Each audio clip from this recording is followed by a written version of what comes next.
Welcome everyone to Knox Game Design for January 2024. My name is Levi Smith. So this month I'll be talking about OpenGL. So this is a library that I used a long time ago. The first graphics library that I used for doing 3D, and it is still available today. So yeah, it's a 3D graphics library. Typically I've used C, but there are probably language bindings for many languages with OpenGL. So you can use it for either generating just images, or you can do animations or even games with it. When you get in, starting looking at the library, there'll be three types of methods that you can use. First is the GL, those are the core library methods. Then there's GLUT, GLU, those are the utility methods. And then there's GLUT, GLUT, which is for windowing and device and keyboard input. So first of all, I'm going to talk about how to set up your development environment. So first of all, I'll be using MSys2. It's kind of like a Unix style environment for Windows. So you just got to go out and get MSys2. There'll be different, what I guess they call platforms. Make sure you're using the MinGW64. It'll be the blue icon with the big M2 right there.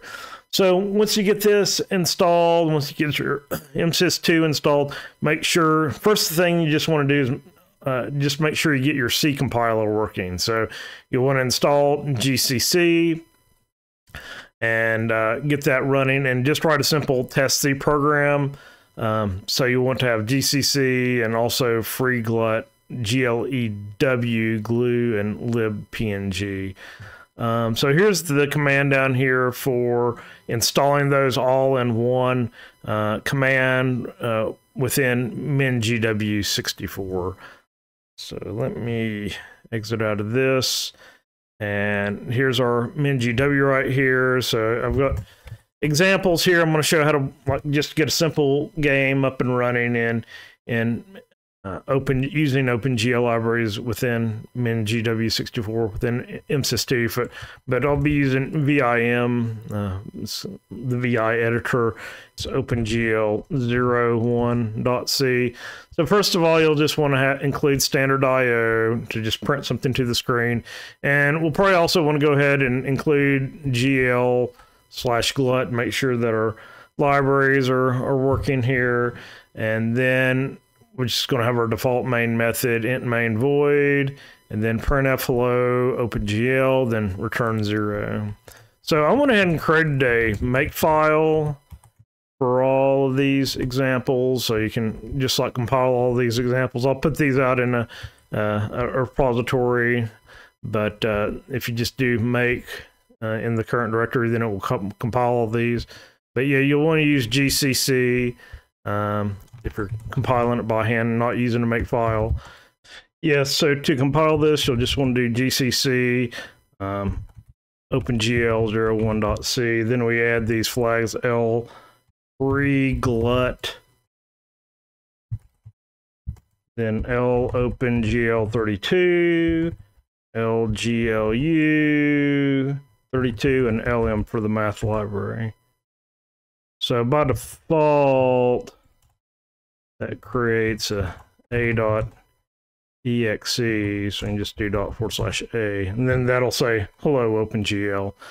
But yeah, if you use the makefile, you don't have to worry about that. You just run make, and that will compile everything. Or you can run make clean to delete all the exes, and you can run make, and then that will automatically compile all these for you. So yeah, it helps having a makefile, just so that when you go back to recompile things, you don't have to remember all those flags. So okay, so we got a basic C program working. It says hello world. So yeah, this is what I did. Add include GL/GLUT to your test C program. So yeah, I went ahead and did that in the previous example. So I guess the first step is just getting it working with standard IO.h. Then you can add to check and see if the library works. So if that fails, just remove the GL/GLUT and just make sure you can get the standard IOH to print out hello OpenGL. And here's the command right here. You can specify the output file right here, output OpenGL, and then you do / OpenGL01, should say hello OpenGL. Okay, so this is the next step after you just get a simple program to compile. C program compile, we want to display window to the screen. So that's where we use the GLUT commands. So you can add those GLUT commands to open a window and start the game. Well, I call it a game loop. I guess it's just a program loop. So you call GLUT init, that initializes OpenGL. Then you set GLUT init display mode. You pass in some parameters, GLUT single and GLUT RGB. And then you pass in the window size using GLUT init window size. Pass in the width and height. I'll be using 1280 by 720. Then you can do GLUT init window position. So you can set the position. I'm just going to have it in the upper left hand corner at 0, 0. Call GLUT create window to create the window. And you can pass in the title for that window. And then you can use GLUT display func, F-U-N-C, to set the method that's going to use to call for drawing. And then you call GLUT main loop. Yes, so here's the second example, OpenGL02.c. So you can see we have all the window drawing code, or the window code to make the window display in here. We just do OpenGL02. So you can see here we just got a blank window, but that's the first thing you want to do after you make sure your compiler is working. Just make sure that you can get a blank window to display. So the next step is to add some points to the screen. So we're going to use just our basic cornflower blue background, and then we're going to draw 4 points onto the screen. So we're going to use GL clear color to set cornflower blue, GL point size to draw the size of our points. By default, I think it just draws 1 pixel, which is kind of hard to see. So we increase that up to 10. Use GL matrix mode, set it to GL projection, GL load identity to reset the matrix, and then glue ortho 2D to set the 2D projection slicer. So yeah, we're going to use minus 12.8, 12.8, minus 7.2 to 7.2. If you realize that's actually 1280 divided by 100 and 720 divided by 100, just to keep the aspect ratio the same size as the window. So if your window size changes, you may need to change those. We're going to update the display method. So we're going to use GL clear and pass in GL color buffer blit, and then GL color 3F to set the color of the points that we're drawing, and then GL begin, GL points to start drawing points, GL vertex 2I to specify the positions of the 4 or 5 points we want to draw. And then GL end at the end and GL flush to make sure everything's drawn to the screen. So OpenGL03, go back to our demo over here, BIM GL03. So you can see here we added the glue ortho 2D right here. And then here's where we're updating the display and drawing the 5 points. So if we run open GL03, then we see a screen. It may be hard to see, but we do have our 4 points right here. Yeah, so the next step is just to draw a square polygon. So in our display, we're going to call GL begin instead of GL points to draw a polygon, and we're going to use GL vertex 2F to draw the 5 points of the polygon. This is just going to be a blue polygon. Take a look at that. Go over here, GL.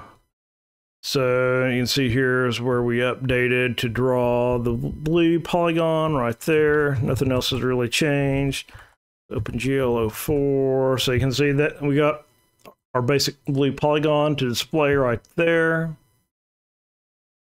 The next step after that is to actually draw a cube. So kind of modeled this off of a Rubik's Cube. But we're going to use GLOOKAT to draw the key, or set the way the camera is looking at. So it takes 9 parameters, 3 sets of XYZ coordinates to first is the XYZ coordinate of the camera, where the camera is located.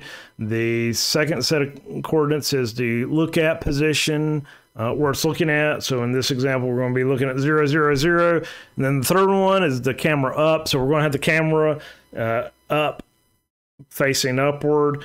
So if you're doing like a car game or something where you could rotate the camera and the car like rolls on to the side, you could change that Y up to roll the camera. But in most cases, we're just going to have that at 0, 1, 0.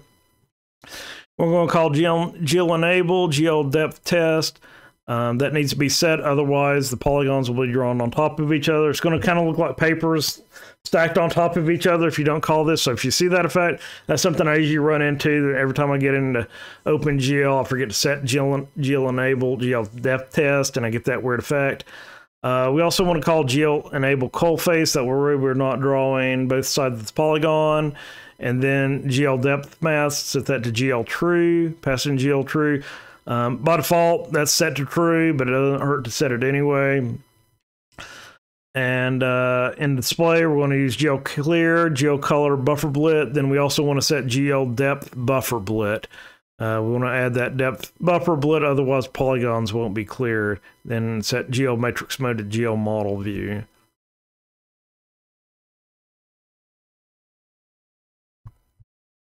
So we want to look at the code. 5. So this is basically it. I added the glue look at right there in our init, setting the positions of glue look at right there. Then we're going to enable cull face depth test and set GL depth mask. And this is the actual code for drawing the cube right here. So we're going to set each face a different color. Like the top's going to be white, 1, 1, 1. The front's going to be green, 0, 1, 0. The back's going to be yellow, 1, 1, 0. The left side's going to be orange, 1.647, 0. The right side's going to be 1, or red, going to be 1, 0, 0. The bottom, which we're not going to see actually, is going to be 0, 0, 1, which is blue. So we do OpenGL 05, and there's a cube right there. It really doesn't do anything yet, but we did draw the cube to the screen.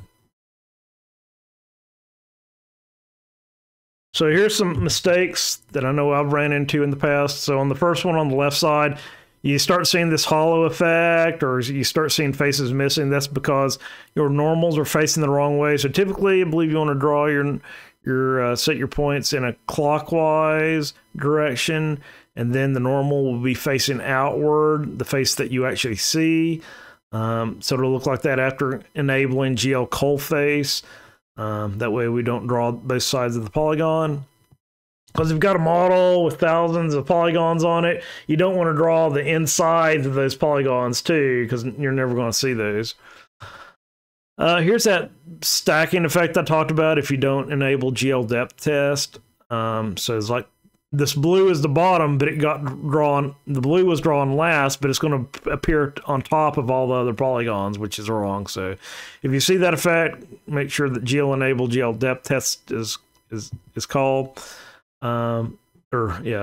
And then in the final one, if you don't see anything at all, then GL depth mask is not enabled. Like I said, it should be enabled by default unless you explicitly set it to GL false. So next thing we want to do is get keyboard input. So there is a keyboard handler provided by GLUT, GLUT.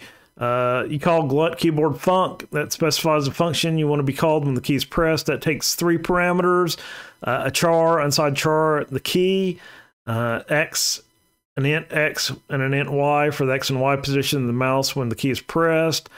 That's not guaranteed to be every update. So it's kind of like the old school games when it gets called once and then it gets called rapidly later. What you really want to do if you're really making a game is like detect when it's down and then detect when it's up, and then set your velocity that way. Another downside of this is the char that it returns is the actual character and not the keyboard scan code. So you don't get like arrow keys and things like that. So you just specify the letter, lowercase letter of the key that's pressed, or like in the case of escape, you use 27. It would be nice if it just returned the keyboard scan code and let you handle it yourself, or they made functions for that. But you got to realize OpenGL is like was created back in the 90s, so it's an older library. So in your keyboard handler, you want to call GLUT, or actually in your main, you want to call GLUT keyboard function. Pass in the name of the function of your keyboard handler. You can call that whatever you want. I just called it keyboard handler.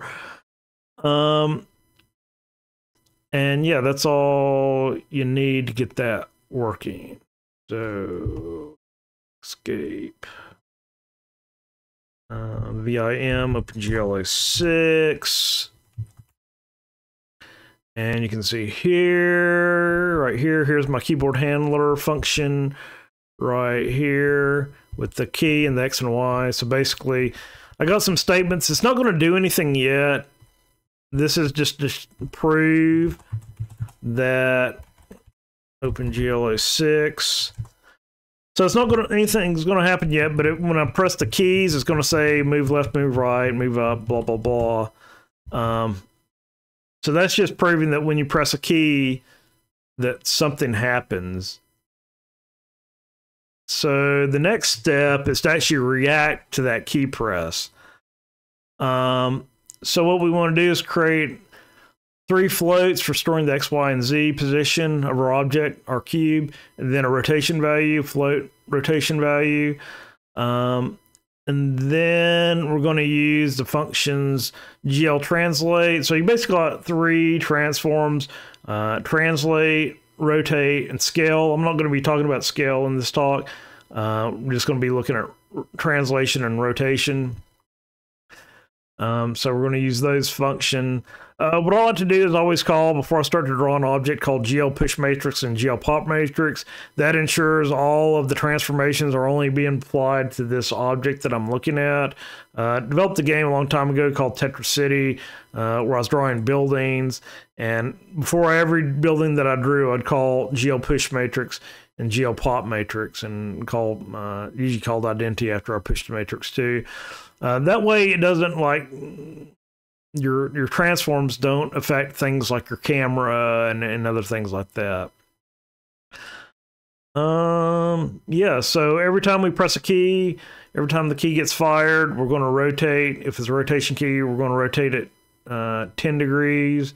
Like if you press A, we're going to subtract off 10 degrees. If you press D, we're going to add 10 degrees.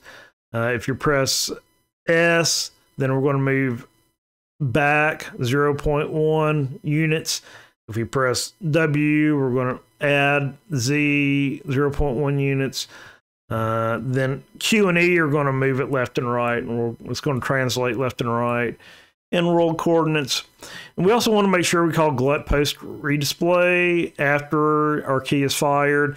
Eventually we'll put that in an update method, but right now we'll just put it in after our keyboard handler gets fired. And oh, by the way, I'll go ahead and mention. So I took a computer graphics course when I was from my undergrad degree at Georgia Tech. This is the book we use, Computer Graphics, Foley, Van Dam, Feiner, and Hughes. It says 2nd edition in C, but I've looked through it. There's not a lot of C code, but there's if you want to know all of like the math and how these matrices get calculated, and all the theory and logic behind like creating canonical view volumes and all that. It's all in this book, and written by some smart people that are members of SIGGRAPH and all that. I will say there's not a lot, even though it says in C, there's not a lot of C code in here. It's more math and theory if you want to know the details behind all this. But if you do want examples for OpenGL, this is kind of like the book that everybody had, OpenGL Programming Guide. This does go into depth. A lot of these examples you can find online. I'll put links to references. But if you want actual C OpenGL code, this is a better book right here. And it does have some pictures and nice things as well. And it does go into a little bit of theory, but it doesn't go as in depth as the computer graphics, the Foley book. Okay, go back. Okay, so this is the next example. So here's translating from left to, or no, this is translating on the z-axis. So here's close to the viewer, the camera. Then as you press, as it goes in the positive z direction, it's going to go further back. Here's the cube rotating left and right, so you can see where it's rotated.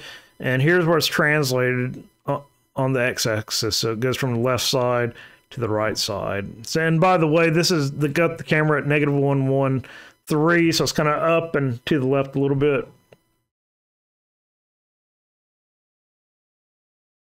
Okay, so we're going to look at OpenGL 07. Go to the top. So here's why I added the floats for tracking the location and rotation. And our cube drawing code stays the same. No, the only change that's happened with the cube drawing code is I added like the push matrix right here, and then the translate and the rotate right there. And everything else should be the same. So we're gonna run OpenGL 07. So here's our cube. So I'm gonna press D. It's going to rotate, and A is going to rotate. So you can see it's not firing every frame.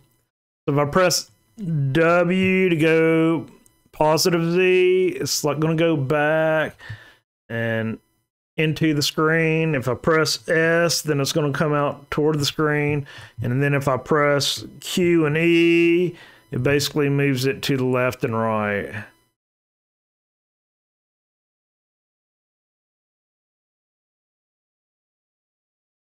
But if we're making a real game, objects further away should appear smaller than objects up close. And you weren't seeing that with the orthographic projection. So we're going to remove GL ortho. Then we're going to add glue perspective. That takes these parameters, the angle. So that's basically the field of view. It goes from 0, which is no field of view, all the way open to 180, which is everything.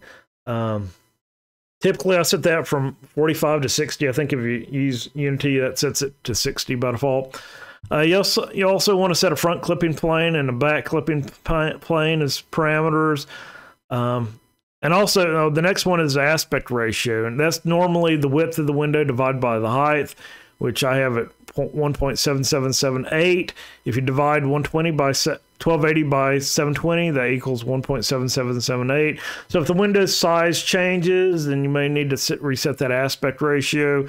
Then you have the front clipping plane, which is how far in front of the camera to start drawing. Typically, I have set something small, like 0.1, because you don't want to draw something right on the camera, but just start drawing in front.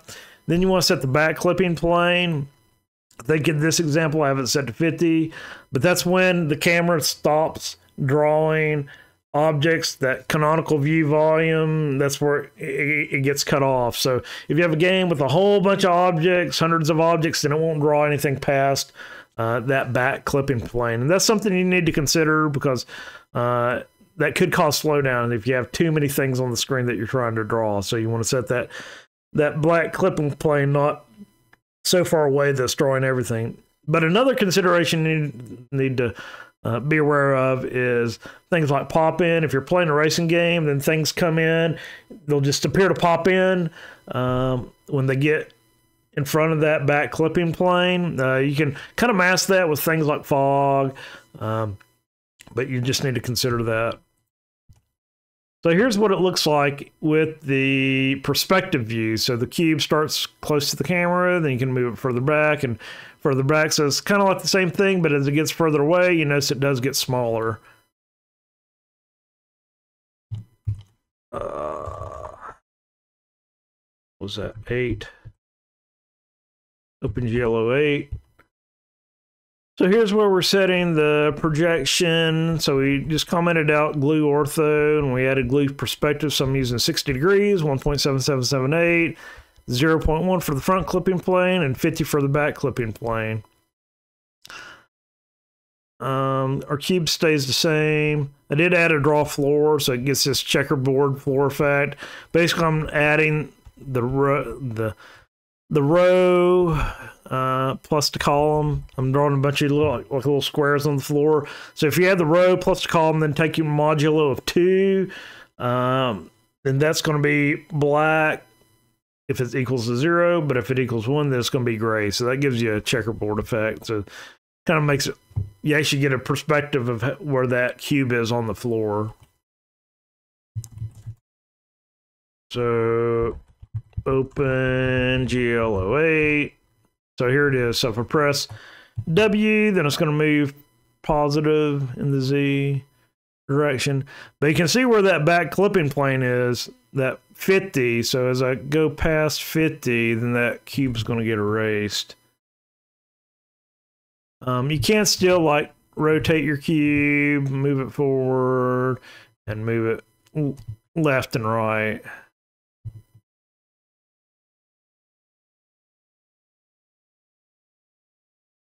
So as you notice, as it gets moved back, then it gets bigger. So you weren't seeing that with the orthographic projection. You only get that with the perspective.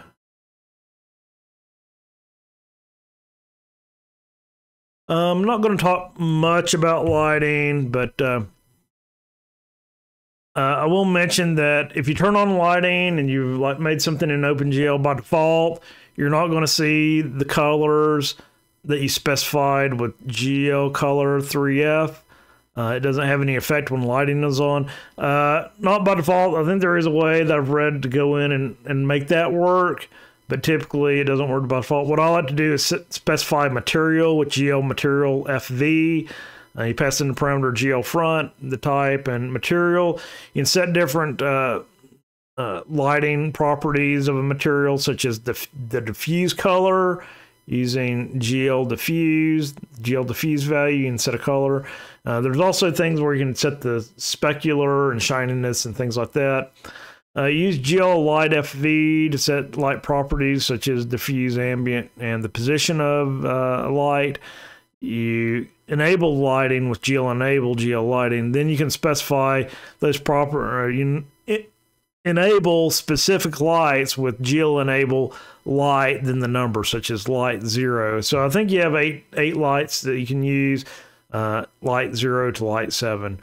Also be aware, one thing I always run into problems with OpenGL is I turn on the lighting and then nothing happens. So what the problem is you got to actually specify normals with GL normal 3F for each vertex on your model. This reminded me why I hated OpenGL, because calculating normals isn't fun. You can use like the normal of the polygon, but it really needs to be like sticking out from the corner of the vertex. So if you use the normal of just the polygon, then it's not going to look right. That's what I say here is the normal of the face sufficient. It depends on what you're doing. And also, it is possible to generate the normals using Blender. I think in the OBJ format, you can get those normal calculations for you. So I'm just going to show here. It took me a while to get this working correctly. And it's a lot of trial and error, but in our init, or actually I have init lights. So I set these materials to matte specular, shininess, light position. You can also set the ambient light, how much background light there is. So I got the ambient set to blue. That should have been like 0.2 right there. Setting the shade model to smooth, and here we're setting material, geomaterial FV for the specular and shininess. And then we enable the lighting, light 0. And also I have down here, set the light position. I'm setting some of those properties down here as well. Yeah, this just takes a lot of trial and error to figure out the correct values for a lot of these.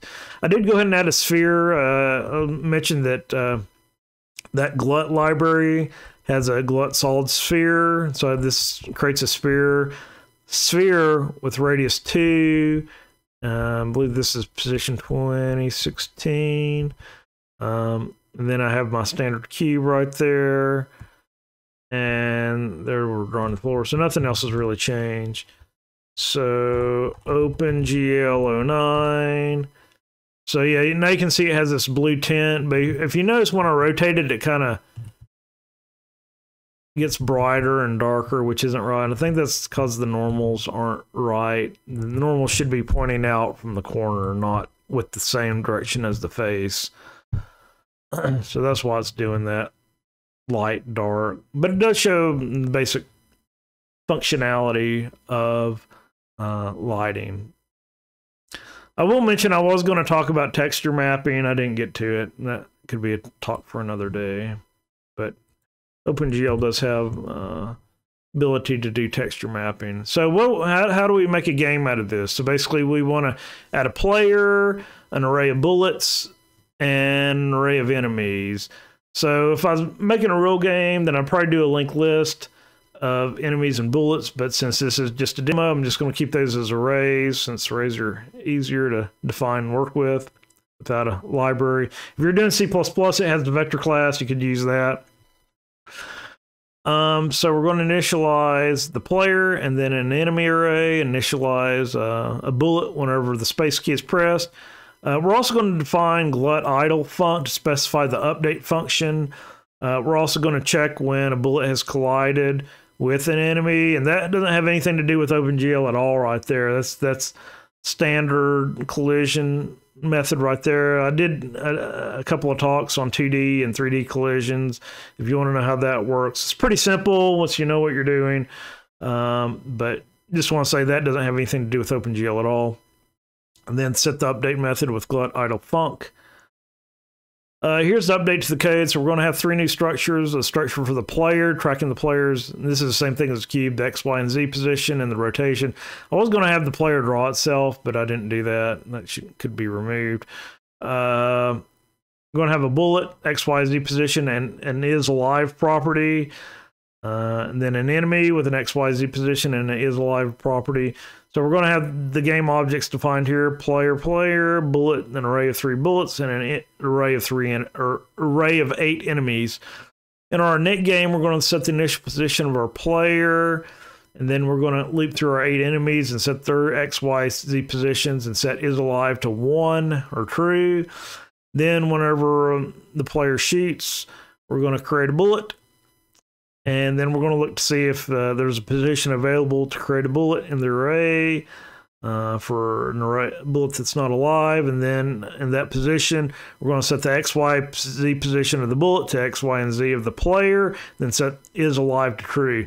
Then in our update, I just have update bullets. So for each of the bullets, if the bullet is alive, then we're going to add 0.5 times 0.01667.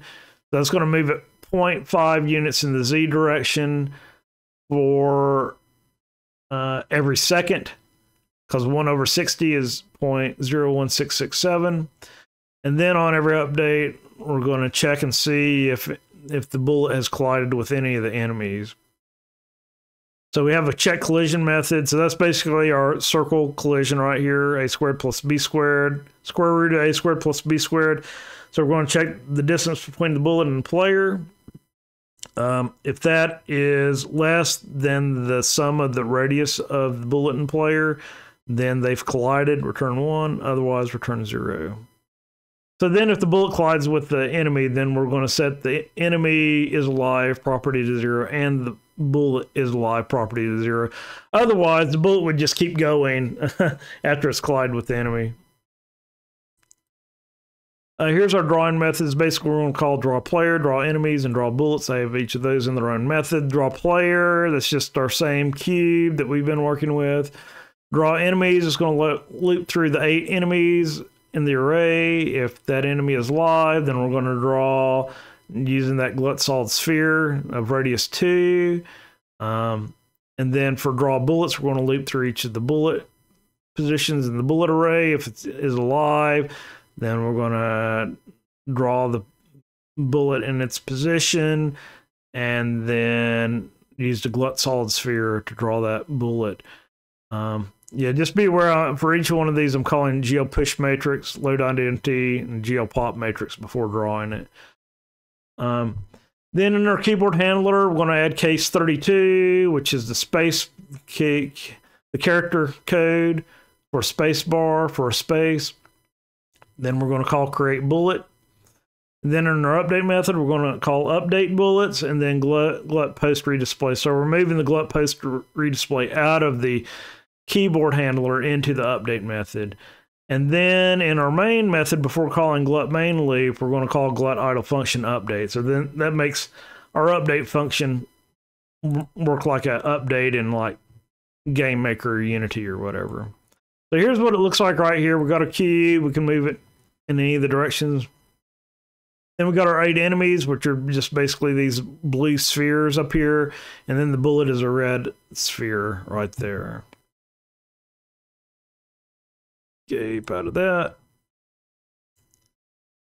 So go ahead, just to show, this is the code right here where we've added the player and the bullet and the enemy. So if I was doing a real game, I would probably have the game logic outside in its own function. Probably I'd have a player in its own C file, and a bullet in its own C file, and an enemy in its own C file. That's the way I've typically done games. Here's where I'll define the materials for the cube, for the lighting, and here's where we're initializing the game, setting the player X, Y, and Z, initializing the 8 enemies, and then here's our create bullet right here, looping through 0 through 3 bullets.